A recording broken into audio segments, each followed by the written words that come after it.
What's up, guys? Welcome back to Newswave. So there's been a lot of conversation around Microsoft, their Xbox controller, and the AA batteries that it comes with. People still think it's kind of old and archaic to have AA batteries as part of the controller, whereas others think it's a good thing because then you can just change the batteries out and continue playing very easily rather than have to charge up a sealed battery like we have in the PlayStation and the Nintendo systems currently. But it seemed that yesterday we had this comment from a Duracell representative that may have shed a little light on why Microsoft is still including AA batteries and even using them in their controller, so much so that Microsoft had to respond to it. So we'll go over that here today.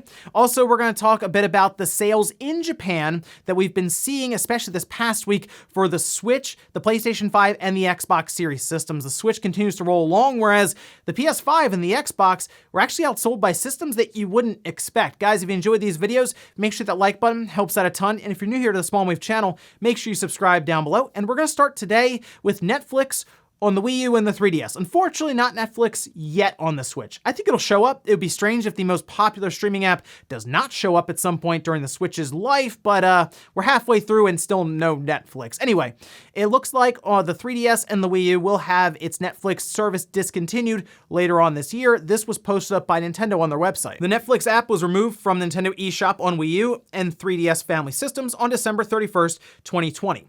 They are no longer available for new users to download. It is possible for existing users to re-download these applications at this time. Service for both applications will be discontinued on June 30th, 2021. Thank you for your support of these applications over the year. So I'm curious who was even really still using it on the 3DS, because that screen doesn't seem like it's set up great for Netflix, but I have heard that the Wii U, that experience was pretty good for Netflix because you have the two screens, so you can like navigate or pause or I guess fast forward and rewind on the tablet, and then the screen itself won't be, your TV won't be covered in like the HUD or any of that. So like that sounds like a good way to watch Netflix. But unfortunately, later on this year, it will be discontinued. So here's hoping that just after that, or maybe a little before, they finally announce support for the Switch. We'll see. Also, do you remember at XO19, we had a ton of games that were announced for Game Pass. In fact, they put up this massive graphic here showing all of them. There's just one issue. Underneath coming 2020, there's a lot of Final Fantasy games that are not on Game Pass currently, and True Achievements did get a comment from Microsoft as to what was going on here. They said, as we announced at XO19, we're excited to bring the Final Fantasy franchise to gamers with Xbox Game Pass.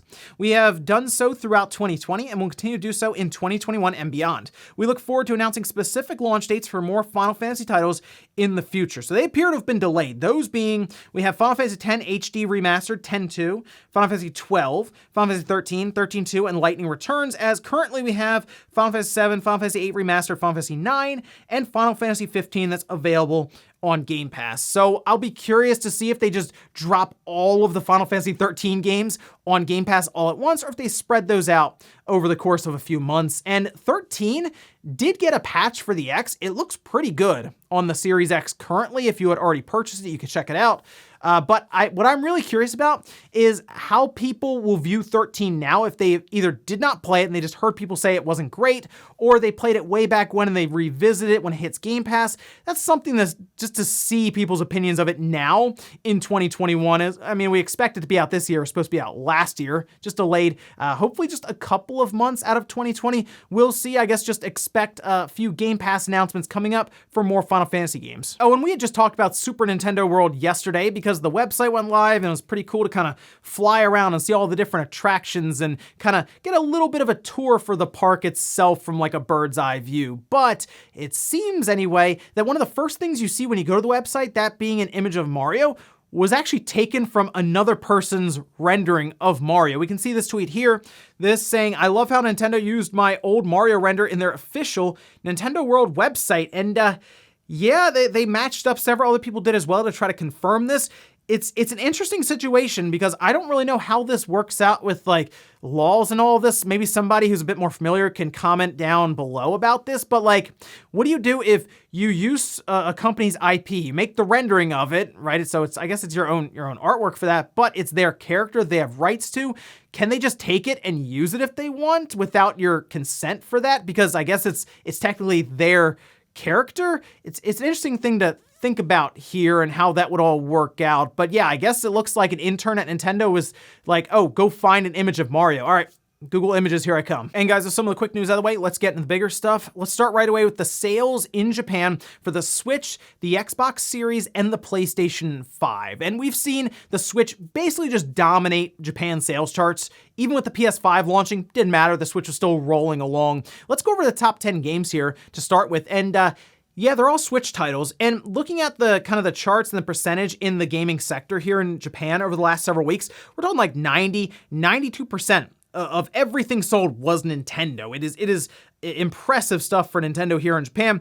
But at the top is Momotaro, and this is probably going to be Konami's most successful game release in Japan when it's all said and done. It shifted another 190,000 units. Now it's rolling up to 1.5 million already. Animal Crossing there at number 2, Mario Kart 8 Deluxe at 3, Ring Fit Adventure at 4, Super Smash Bros. Ultimate at 5, Super Mario Party, which is doing way better than it should be with what Nintendo's done with it, which is nothing, at number 6, Minecraft at 7, Pikmin 3 Deluxe at 8, Super Mario 3D All-Stars at 9, and then Clubhouse Games at 10. And then we jump over to the hardware where things get very interesting. The Switch is at the top, 312,000 units, and the week prior was 278,000, which means in 2 weeks, Nintendo was able to move nearly 600,000 Switch systems, which is absolutely ridiculous.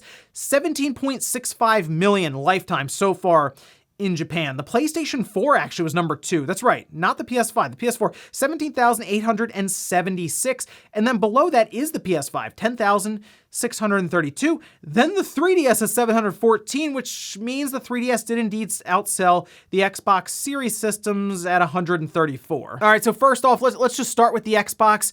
Most people are like, well, Microsoft's trying. That's the best we can say in Japan for Microsoft. They've never done that great there. I think the best they've ever done was the 360, and that sold almost 1.5 million units, I think, their lifetime, and then they fell off a cliff with the Xbox One. So if they can manage to sell over 100,000 units in the Xbox Series lifetime, people will consider that a win for Microsoft because they at least even the Xbox One. Maybe they'll do slightly better, and there you go. They at least improved from the previous generation.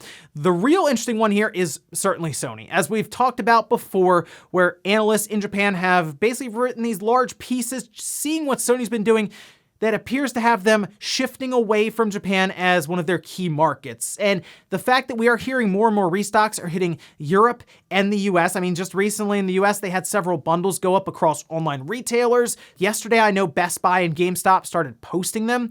So I see this number here in Japan, and it does make me wonder if Sony is less interested in just stocking up here in Japan because a lot of their focus has been more westward recently. But certainly seeing the PS4 outsell the PS5 is a bit of a shocker here on the charts. But remember, we just talked about how the PS4 news came out that SKUs were being discontinued. There's a possibility that people seriously just ran out and they're like, well, it's being discontinued. I need to at least grab one of these. Maybe one of those really cool Glacier White looking systems that will probably end up being limited years and years down the road if you're trying to find a PS4 when it becomes retro, 15 years, when it becomes 15 or 20 years old or something. Sure, I get that. But yeah, looking at this, not a great look right now with the PS4 outselling it, but I mean, even the 3DS outselling the Xbox isn't good either. And then as for Nintendo, I mean, they're just rolling along. It's pretty clear right now that they're going to just dominate the sales charts in Japan going forward, especially over the next 14 to 15 months, because they are being set up heavily with software, even from third parties like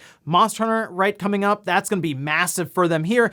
And then all of the anniversaries and different things they can do throughout this year with Zelda, that being a big one. Pokemon, 25th anniversary. Get out of the way for that one. So yeah, the Switch is going to continue on here in Japan, probably rolling along just like this. And yeah, it's going to become their best-selling console ever. And I know people don't necessarily see the Switch as like a home console for Nintendo, but they consider it to be one, so we'll put it right next to the Wii. And I'm telling you, there is a very strong chance that just in 2021, by the end of it, by the end of the holiday, 2021, we could be talking about it passing the Wii and absolutely cruising through to 110 to 120 million units as we go into 2022 towards the end of its fiscal year. Next up, let's talk about this odd story that took place yesterday between Microsoft, Duracell, and their Xbox controller. That coming down to the AA batteries that come with the Xbox controller. It's packaged in, and it's something we've had since the Xbox 360 days, where you took your Xbox 360 controller out, and then you had to fish around and grab the AA batteries, break them out of that really annoying plastic, and then pop them into your controller. At least I guess they package batteries in, right, so that you can start playing right away. But it has been something that's been brought up quite a bit since seeing Sony with their PS3 controller and Nintendo with their own Pro controllers, where they just went sealed batteries inside, and Microsoft continues with AA batteries. So when Duracell, a representative from there, made a comment about an agreement between Microsoft and Duracell, got people thinking, maybe that's why they still use these batteries. This is from Luke Anderson saying, there's always been this partnership with Duracell and Xbox. It's a constant agreement that Duracell and Microsoft have in place. The deal is for OEM to supply the battery product for the Xbox consoles and also the controller's battery. So that deal is going to go on for a while. It's been going on for a while, and I think it needs to go on for a while more. So throughout the day yesterday, more and more reports and different stories were coming out that Microsoft's hand was forced to using AA batteries because of this agreement with Duracell, and that's why they still have AA batteries rather than move to a sealed battery like we've seen with other companies. But then Microsoft decided that they would respond after Eurogamer got comment on it. We intentionally offer consumers choice in their battery solutions for our standard Xbox wireless controllers.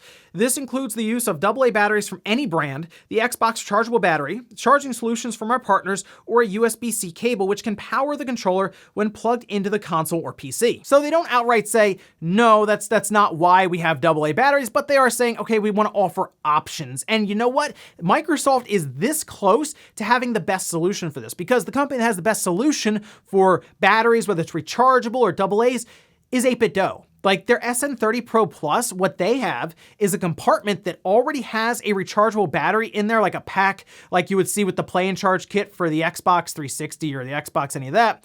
It's already included, like it's installed when you get the controller. But if you want, you can pop the door off in the back, remove that, and then put your own AA batteries in. I know Microsoft does not want to do that because they want to sell their own Play and Charge kit, but that is like the perfect solution for all these companies. They should all be doing that. So basically it comes down to Microsoft and Duracell. They do have a deal because the controller keeps getting packaged with Duracell batteries. They show up in marketing material together. They do all these different joint ventures with that. But it doesn't appear that that's the reason that Microsoft is doing this with their Xbox controller. I guess they just prefer to have AA batteries and then also sell these Play and Charge kits. And that comes down to really how the consumer feels about it from there. And that's what I'm curious about for a lot of you. Do you like the idea that you have the option for AA batteries or to go out and get a rechargeable kit? Or would you prefer Microsoft go the route that we've seen with Nintendo and Sony, where you can't really get to the battery without necessarily unscrewing half the controller and then unplugging it to replace it? Next up, let's talk about Monster Hunter Rise, because we did have that live stream take place yesterday, and you know what? It looked good. Like they were showing it off, and visually, I think the game looks awesome. Now, this is through streaming when they were showing it off, so it's gonna look better natively on the Switch's screen or on your TV. And the great news, you could try it out now. I'm sure many of you have already seen this. You're probably even trying it out now. Maybe you're playing the demo now. You can go on the eShop and grab the demo and start playing. There are some restrictions. Right at the beginning of February, the demo will go away. So February 1st, it's basically gone.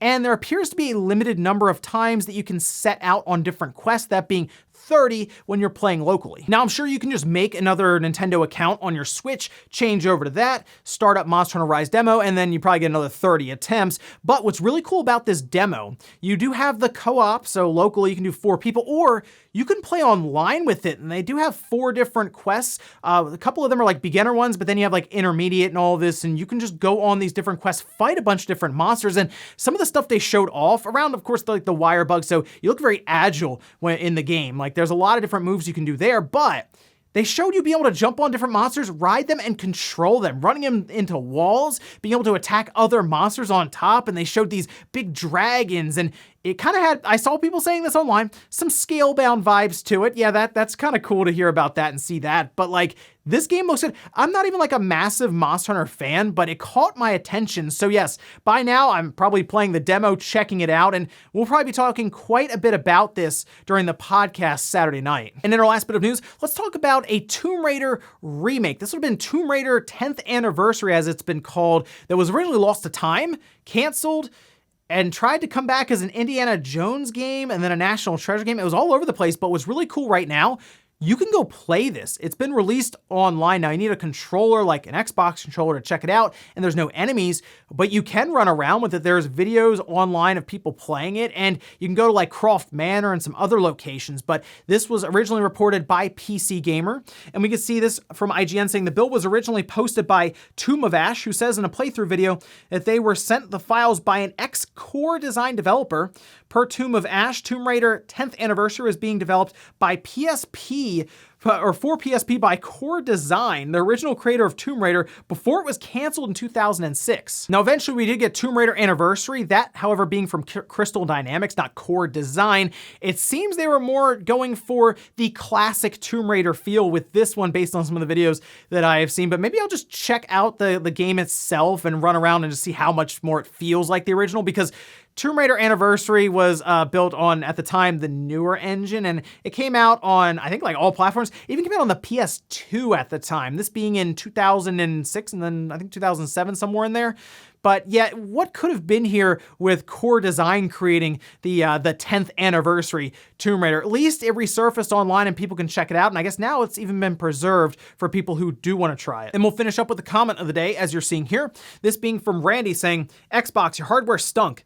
Fast forward to 2005, enter the red ring of death. Yeah, that comment didn't age too well with the Xbox 360 coming out and having like a 50% fail rate or something super high there. But remember, this was them back in like 2000 talking about, oh, this is your Nintendo 64 versus that PS2 isn't very good. It stinks, right? Well, here we are with this really powerful box where we pulled a bunch of PC components together, and it's much more powerful than that PS2, which the Xbox was pretty significant in terms of a jump from the PS2, and even more powerful than the GameCube at the time. Had the full DVD drive, a hard drive inside. There was a lot going for that Xbox, and it launched at the time at $299, and that was like right there with the PS2. It's $100 more than the GameCube, but you can see Microsoft's point of view. Guys, you're working with an N64 with cartridges, and it's like nowhere near what the PS2 is.